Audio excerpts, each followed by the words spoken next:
75वें यौम आजादी पर हर पाकिस्तानी खुशी से निहाल। शहर हो या गांव, जश्न का समा।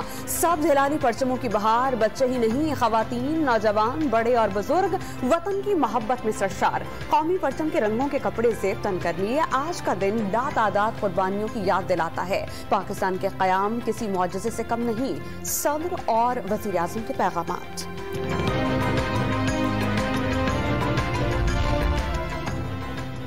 वज़ीर आला पंजाब का सूबे में ग्रेजुएशन तक तालीम मुफ्त करने का ऐलान। खुसूसी बच्चों के इदारों और स्पोर्ट्स सहूलियात में इजाफा किया जाएगा।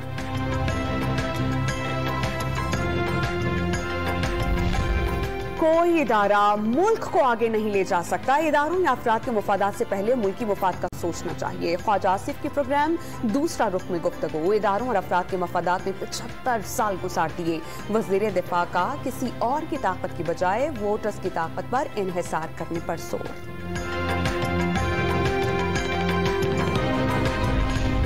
और मीरपुर रॉयल्स का कश्मीर प्रीमियर लीग में फातिहाना आगाज। कोटली लाइंस को 6 विकेटों से मात। 152 रन का हदफ 2 गेंद कबल हासिल कर लिया। अली इमरान 84 रन बनाकर नुमाया बल्लेबाज। कप्तान शुएब मलिक ने 48 रन की इनिंग्स खेली।